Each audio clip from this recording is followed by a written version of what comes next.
And yeah, don't run around the house. It's your day off means you'll rest whole day.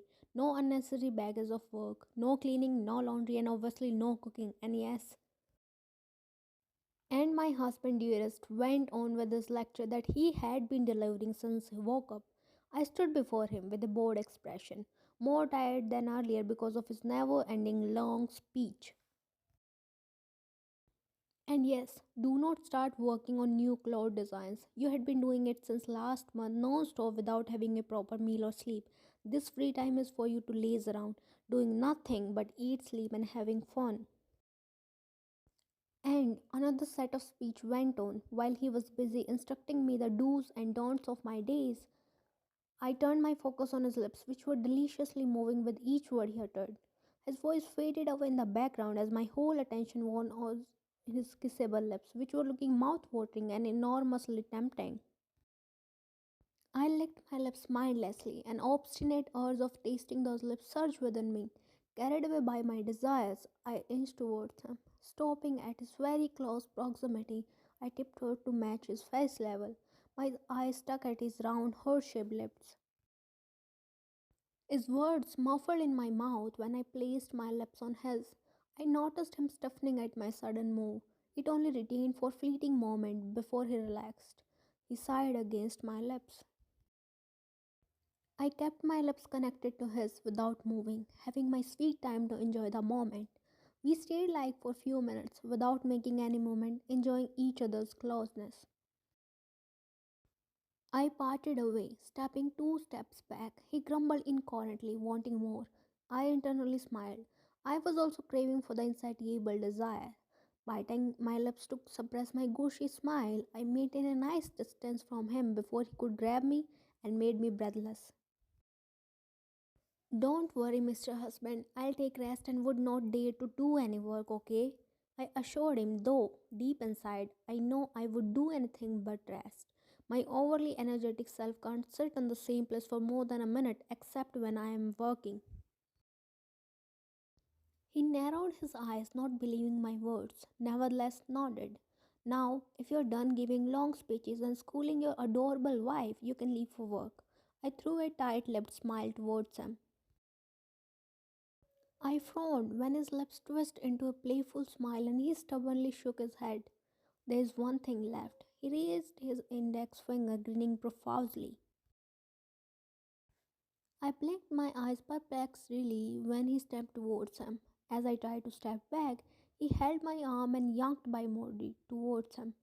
An astounding gasp escaped my lips. My palms flattened on his chest, feeling his body warmth beneath my touch. His arms protectively intertwined around my waist, blocking me from escaping. I peered at his eyes, mesmerized by his chocolatey brown orbs. My gaze drifted from his alluring eyes down to his lips, which curled in what we call a teasing smile. Do you know what one thing I was talking about? His hushed voice reached my ears, but my whole focus was on his hand, which tugged wisp of some loose hair behind my ear. His slightly cold fingertips brushed against my cheeks, making me shiver slightly. My trail of thoughts derailed when he pressed me against him, leaving no space for air to pass through. I lifted my eyes, meeting his. Spellbound by his magnetic presence, I slowly shook my head as if my vocal cords gave up to form any word. He chuckled. Even the sweetest musical melody was nothing in front of his mellifluous voice. I could spend an eternity by listening to his voice unstoppable. He lifted his hand, brushing his knuckles against my cheekbone, and I found myself leaning against his warm yet soothing touch. Should I tell you or show you? I think I should show you. Hypnotized by his magical voice, I bobbed my head unconsciously. My eyes drank in the gentle movements of his eyelashes very carefully.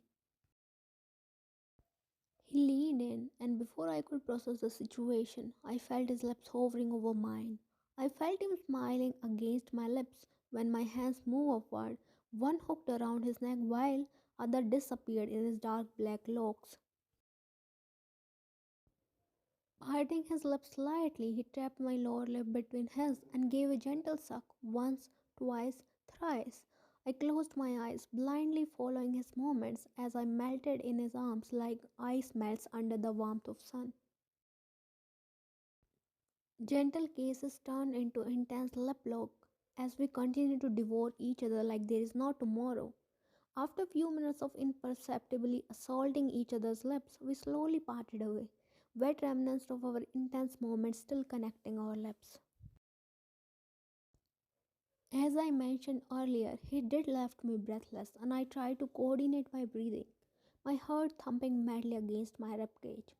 Slowly and timidly, I opened my eyes. A blushful smile graced my face when I found him already looking at me. That's how you kiss your husband. Remember it next time, little wife, or I'll gladly make you remember, he exclaimed with a discreet wink. As I wasn't blushing earlier, his remark turned me into a jittery mess. I downcasted my eyes, suddenly turning into a shrinking violet.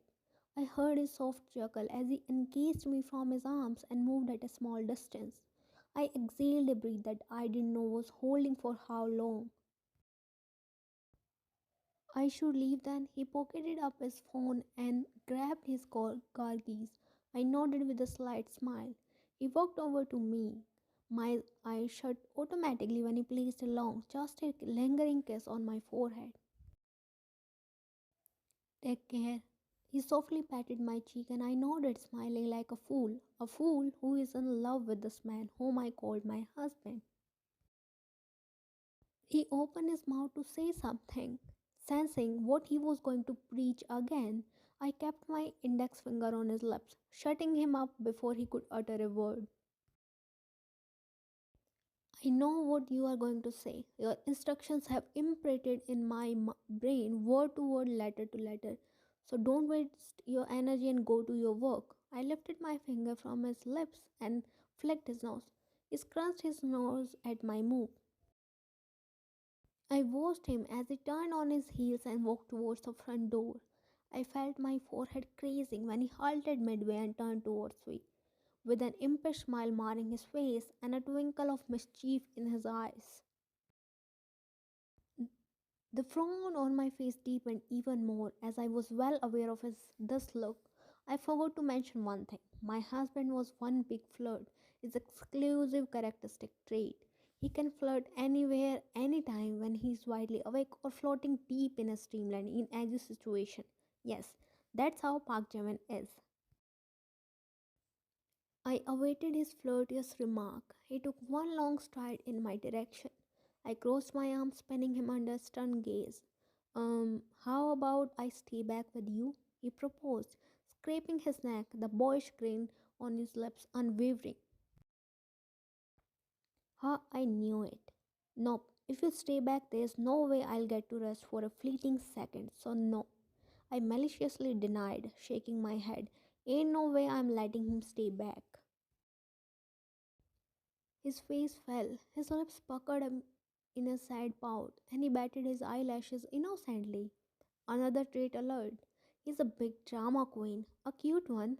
He knows how to have his way by making adorable faces, but I was quite used to his buffoonish tactics. What kind of wife you are? Other wives complain that their husbands don't spend time with them, and here you are hell bent on kicking me out, meanie. I almost gave up when he looked away with that adorable snow melting pout. Somehow I composed myself. You have other wives? I teased, feigning shock. I hardly braced myself from laughing when he snapped his head towards me. His eyes widened and his lips parted in shock and disbelief. Out of the long statement I voiced out, you focused only on that? He asked incredulously, gaping at me with wide eyes. I sure wanted to laugh loudly but seized it with a slight smirk as I mentally deciphered to transform my thoughts to words. Focus? I forget to even breathe when you are around me. You are the one that I see or focus. Forgetting my surroundings, forgetting the world. As if you are my world and my soul, my goals, my life reside with you and within you. I scribbled my feelings through the words gently yet firmly. Goodness, I whispered bashfully. His cheeks turned scarlet. He rubbed the back of his neck, looking everywhere but me. I kept staring at him with amusement and admiration. Don't look at me like that, he shuddered, biting his lips in shyness. This man's duality. You can't blame me when you are standing in front of me looking dangerously handsome, I whispered, proud of myself for the effect I hold on him. Oh God, he grumbled and covered his face with his palms, partly blushing, partly squealing. I chuckled. My eyes flickered towards his small but bigger than mine hands. His soft, chubby hands looked cute and adorable, but these same hands looked manly with veins on display. Too tempting, too manly. Even his hands' duality is insane. Romance done, kissing done, flirting done. Mr. Husband, time to leave for your work. Your restaurant needs you, Mr. Chef. I remarked, and he let out an annoyed groan. Removing his hands, he looked at me with an egged up expression. You don't need me, he asked like a child. I sighed, shaking my head at my stubborn headed husband. Go, come on, leave. I had no choice but to push him out of the house. Despite his upteen's futile attempts of running back inside, I managed to hold him out of the front door. Bye, baby, have a nice day. I giggled when he grumpily moved towards his car, mumbling incoherent gibberish under his breath. Listen, I softly called out. He turned around, a mixture of annoyed, irritated, angry, sad emotions marring his face. What? He snapped a little, squinting his eyes at me. Have a great day at work. Do miss me. Come home early and I love you. Saying so, I quickly closed the door and locked it when he ran in my direction. I chuckled when I heard him banging on the door. That's not fair. He whined from the other side, and after a few minutes, I heard his car driving away. It was fun messing up with him. I murmured with a chuckle as I recalled his grumpy face and his sulky pout. He's one fine man who can be cute and sexy at the same time. My man. I squirmed on my seat and glanced at the wall clock. A scowl took over my features when I saw the time. 12:35 p.m. It's been 10 minutes and the clock was still stuck on the same position. Was there any problem with this clock? I kept aside the book that I had been reading or trying to read since last long 10 minutes. I was bored and my body was bubbling up with inexplicable energy. I so wanted to do something, but as my husband instructed in the morning, I can't do anything. As if the morning lectures weren't enough, he sent me a long test, repeating the same words all over again. I jumped on my seat when an idea popped in my mind. I grinned devilishly as my mind contemplated the consequences of executing what I had planned. There was no obstacles except Jimin, and I for sure wasn't going to tell him what I was going to do. Yes, I cheered as my insides filled with enthusiasm and thrill. Rising from the lavish couch, I hopped towards the stairs, skipping every other steps. I ran towards our bedroom to get ready for the day. I stood in the garage, clad in black leather jacket and matching leather pants. Skipping my car which was parked there, I went to other side. There stood my third love, shielded under a grey polyester satin cover. MDT 420RR. My third love, my bike, which my husband gifted me. First love being Jimin and our parents, and second was designing clothes. Then comes bike, and of course, bike riding. I removed the cover and traced the rugged steel body of my bike. It always reminds me of Jimin, adding yet another reason of my love for him. They say love don't come with reasons, but I believe the opposite. Loving without reasons means loving someone the same way all the while. But for me, loving someone doesn't only mean loving them for their good deeds, but to accept their flaws and keep making efforts for finding or creating more and more reasons to keep loving them, which intensifies with time being. As for me, Jimin's presence, his smile, his laugh, his flirty remarks, his teasings, his everything was more than enough for me to love him. And I'll keep loving him until his presence is there, his sight is there, he is there, no matter I am there or not. They say love, I say Park Jimin. Shrugging off my thoughts, I grabbed the helmet which was hanging on one of the handles and wore it. Forcing the key into the keyhole, I ignited the engine, my bike roared to life, and I fled away, all set to have an adventurous ride. Riding through the busy streets, I took a turn and now I was on a deserted road with greenery all around. The weather was calming, complemented by soothing breeze. The bright orange sunlight was warm, providing a homely feeling. Excited by the ride and energetic by the weather, I sped my bike, leaning forward to maintain my balance. Giggling to myself, I sped up even more, thrilled by the enchanting feeling that surged within me. Everything was going fine until I lost the control on my bike. I panicked and my heart drummed inside my chest as I imagined the worst. Exhaling deeply, I tried to get a hold on my skidding bike. I managed to turn the handle towards the roadside. My bike collided with a tree. I felt myself in air for a few seconds before my back found the ground, probably 12 feet away from the bike. I kept laying there, registering the situation. Few minutes later, I sat upright and removed the helmet, taking deep breaths to calm my racing heart. I thanked the helmet for protecting me from severe head injury. My bike was on the ground, calming itself like me. Assuring myself that I was okay, nothing happened to me, I pushed myself off the ground and stepped towards my bike. Lifting it off the ground, I wore my helmet and hopped on it to go home, this time riding it within speed limits. Taking a warm shower and changing into two comfortable clothes, I searched for the first aid box. I had few scratches on my arms and legs, no more serious injury. But I was feeling uneasy in walking. There was a slight stingy sensation whenever I was moving my hips. Grabbing the first aid box, I sat on the bed and winced immediately as I felt pain in my lower back. Damn it, I must have hurted my back. Applying the ointment on my scratches, I gulped down a painkiller with water. Now I just hope Jimin won't find out or I'm doomed.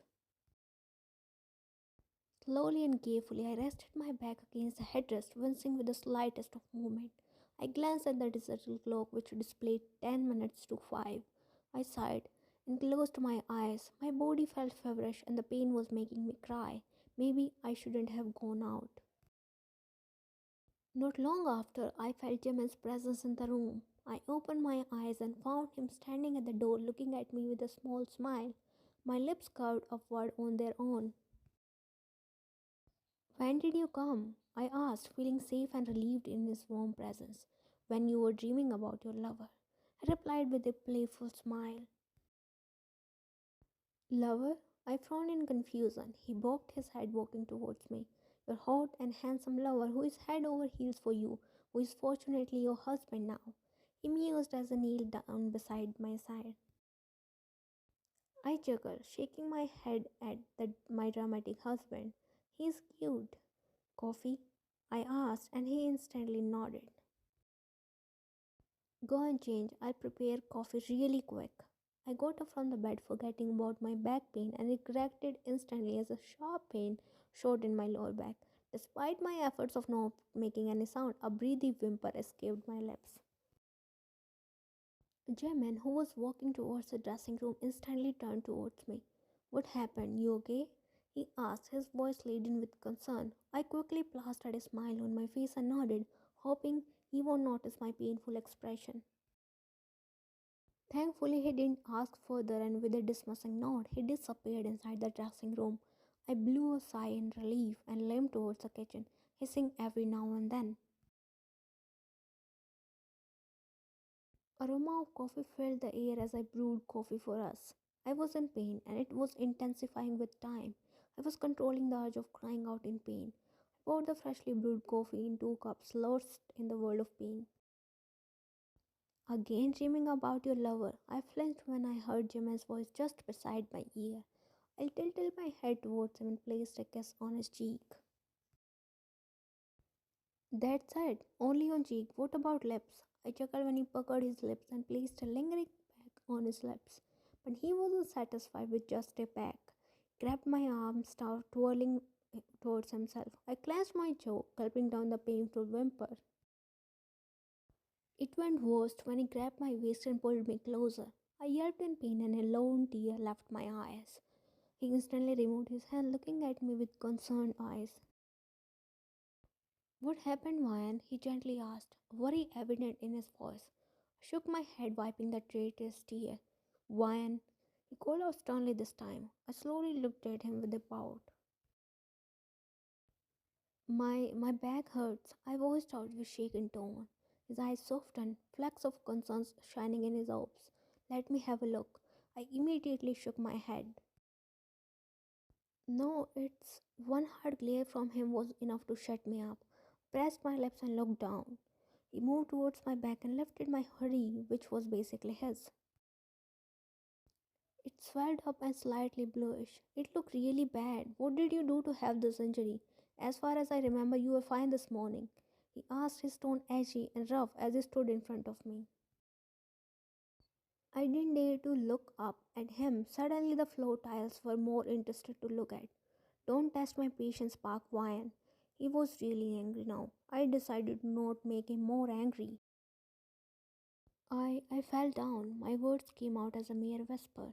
I felt his fingers under my chin as he gently lifted my face. His thumb gently wiped the tears that I didn't know fall down my eyes. How did you fall down, baby? His voice was soft and I felt like crying even more. I peered at his eyes, sniffing softly. Promise me you won't be angry on me. He nodded, promising me through his eyes. I fell down from bike, I said and shut my eyes tightly to bear his burst out. But to my surprise, he didn't say anything.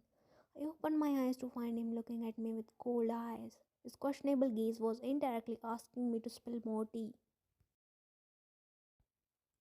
After he left, I was bored and decided to go on a bike ride. It was good and I was enjoying it until I oversped the bike and I lost the control, collided with the tree and fell down.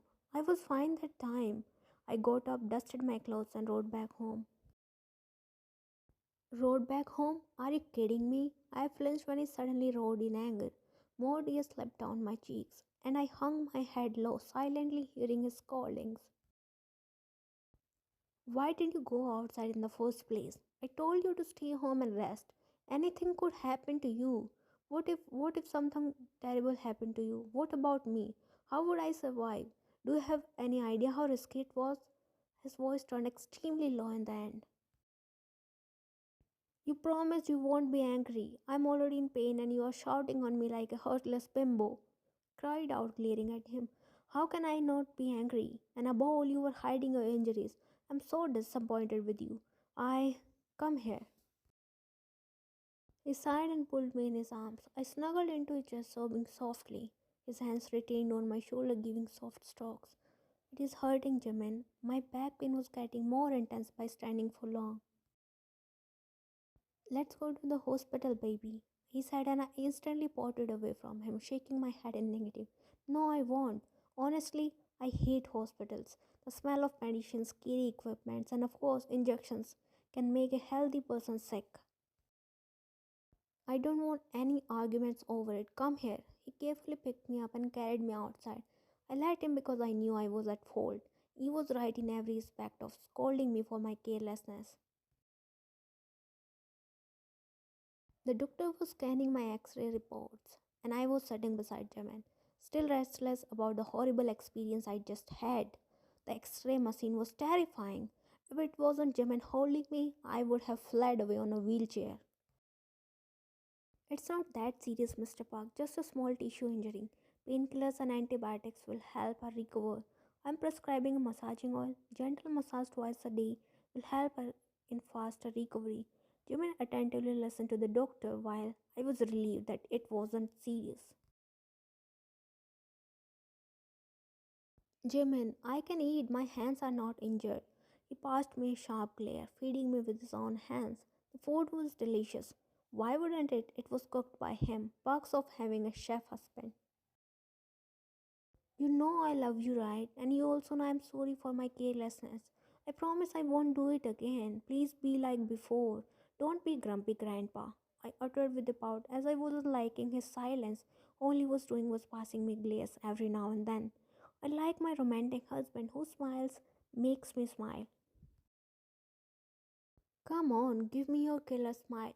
I grinned when his lips twisted into a small smile. No, give me a bigger one, in which you can't see anyone but I see my whole world. I tried once again, and he chuckled, giving me a full blown smile. How is your pain? He asked, concerned. I saw how scared he got when I revealed about my minor accident, though he was scolding me, but I sensed his uneasiness behind his words. That's why I vowed to myself to never repeat something like this ever again. It's fine after I took the medicine. Don't worry, I'm fine now. Smiled at him reassuringly. He nodded, taking the now empty plate. I'll be back after having dinner. Don't you dare to move from here. Threatened with big eyes, which I laughed it off and bobbed my head like a child. I was reading a book, waiting for Jimin. It's been half an hour since he was gone downstairs, and he hadn't come back yet. I was about to get off the bed. Exactly that moment, he entered holding a glass of some yellow liquid. What is that? I asked, pointing at the glass. Turmeric milk. Mom said it helps in quick recovery, a healthy home remedy. I scratched my nose in disgust. It was milk to begin with, and on top of that, with turmeric. I ain't drinking that shit. Nope, nada. Come on, finish it up. He came and stood beside me. I vigorously shook my head and looked away. I won't. Wine, don't be a child and finish it up. Be quick. He reiterated, his tone stern, mirroring his eyes. Sometimes I feel you are my second mother disguised as my husband. Wine, don't do this, wine, don't do that, wine, eat this, wine, drink this. Oof. Amma, please spare me. I don't want to drink this turmeric milk or whatever. I crossed my arms and looked away from him. From my peripheral vision, I noticed him heaving a defeated sigh. Placing the glass on the nightstand, he sat beside me. Okay, let's make a deal. He offered, and I slowly looked at him with raised eyebrows. Drink this milk and I'll cook your favorite meal every weekend, he suggested with a smile, and I scolded him. You still do that. You cook my favorite meal whenever I ask you. It's not a deal, mister. I chided him, scoffing at his failed effort. Let's make this deal. I'll drink the milk and you'll teach me how to cook, I suggested, smirking mentally. He crooked his eyebrows, going deep in his thoughts, probably recalling the first time I tried to cook and not only burnt the food but had a few burns myself. I only know how to make a coffee, otherwise nothing. Again, perks of having chef husband who will lovingly cook food for you. Okay, fine. I'll teach you cooking, but you'll cook only when I am around, he said, and I bobbed my head, beaming with happiness. Milk. I grabbed the glass and happily gulped down the whole liquid in one go. I forwarded the now empty glass to him. He chuckled and wiped my lips with his thumb. Stupid girl. He flicked my forehead and went out of the room, taking the glass, leaving me a smiling mess. He was back in the room within few minutes and walked over to the nightstand where the paper bag of my medicine was placed. Taking out the massaging oil, he turned to me. Turned around, Missy. I turned and lay on my stomach. He lifted off my hoodie.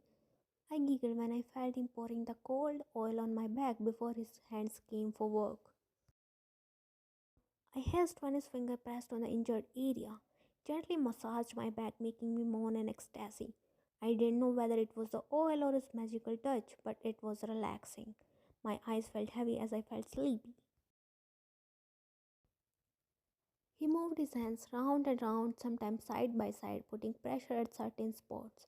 I didn't know how long he kept doing it, as I was already half asleep by the time he was done. From my haste vision, I saw him going inside the bathroom. I closed my eyes, ready to have the much needed sleep. In between, felt the warm quilt over my body.